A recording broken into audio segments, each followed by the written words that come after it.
West Coast game with interest? I thought I'll be preparing for the game. I think that starts about an hour before us, so Correct. I'll be in the change rooms getting ready to play. Has any mathematician back here done the sums on what needs to happen in terms of how much you need to win? No, we haven't gone into that. When I was, I'll have them Sydney. Who else are playing? Gold Coast. And who's the other game? Collingwood. Yeah, Hawthorn. So I'll have my scarves out ready, barracking for them when I watch the footy. It was another pretty close loss. I can't remember how many there are this year, but 5 or 6 or something like that. What do you think it says about the group to lose so many by so little points? Yeah, I think it's up to 6 now. I think it's under 2 goal losses. So, it shows that we are in the games, and I think in all of those you'll probably find we have been in front at some stage. So. It comes back to our poise and composure, and we haven't been able to execute when it really matters. So we've been able to do it all to get us into the games, but just haven't been able to finish it off. So to improve that sort of stuff season to season, is it just a matter of knuckling down over the pre-season and training and stuff like that, or is there something more fundamental? Well, I think a lot of it you can practice it all you want, and you do. You replicate it lots of training, but until you're actually in the position, that's the best experience for it. So, unfortunately, we haven't been able to do it and execute it when we need to, and it's just something we have to really do, because you show the competition's at even now that you're coming up in that position every week, and if you can't do it, you're going to find a position which we're in at the moment. Is it as much a mental thing that once you do sort of crack it for a close win, then it might be able to snowball? Obviously, Geelong this year probably won 8 games by about 2 goals. Yeah, I think we have shown that we can do it, because we have done it in the past, so we know we can do it, but it's just a matter of doing it consistently, and that's probably been probably the main thing about seasonal years, being our consistency, and we haven't been able to do that. And it's the same sort of thing when it comes to winning the games. Geelong are a good team at it, and they do it consistently, and we can't do that at the moment. Has your confidence taken a hit, do you think, as a group? No, we're still up and about, and we're still ready for the challenge to St Kilda. We're still a chance, so there'll be no reason why we wouldn't be. What do you need to fix up or tidy up this week?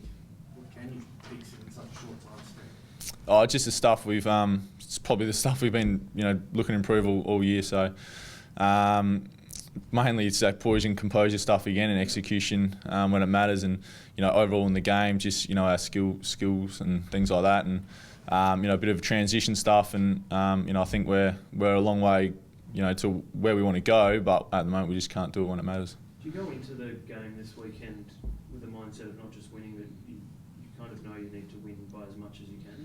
I don't think you can afford to look at it that way. I think we've got enough respect for St Kilda that we'll worry about winning the game first, and we'll prepare like we have all year. And whether the Sando, after results happen, whether he decides to let us know what the situation is or not, that'll be up to him during the game. But as players, you just worry about getting yourself right and getting yourself up for another game. You would have situations though in games where you maybe need to kick 5 goals in 7 minutes, so you would have strategies, I suppose, if you need to. Yeah, we do. Obviously, you can just go full on attack and things like that, and it's obviously a bit risky. You can get scored upon the other way, but I guess Sando will decide that as the game gets on, and depending what the situation is. This will sound a bit dumb, but I just want you to answer it. What's the value of making the finals for a team that most people would think aren't going to go all the way at least? Yeah, I think I think we'll get what we deserve in a way. If we're good enough, we'll be there. And I think once we're there, we got full confidence that we can do some damage. And I think as a team, we know when we get it right, our best is good enough. So that's probably the main thing. And if we can get there, then it'd be very exciting for the group. It's been a frustrating year, not for you personally, but for the team. Yeah, well, it has we're just so up and down, and you feel for the supporters just as much as you do for the boys. So just because it is such highs and lows from week to week, so it's not the way you want to play footy, and it's something that we need to get right, because I think we're 10 and 11 now. It's we're middle of the road, and we want to be up, pushing for that top 4. Do you feel like you deserve to play finals with the form you've been in? Well, I just think with our position, if we get there, I think we deserve to be there. But if we don't, then we probably don't deserve to be there. And I think our ladder position probably reflects that at the moment. With your personal form, is it hard to sort of think that you're playing better footy than you were in 2012, given that the team's not doing as well?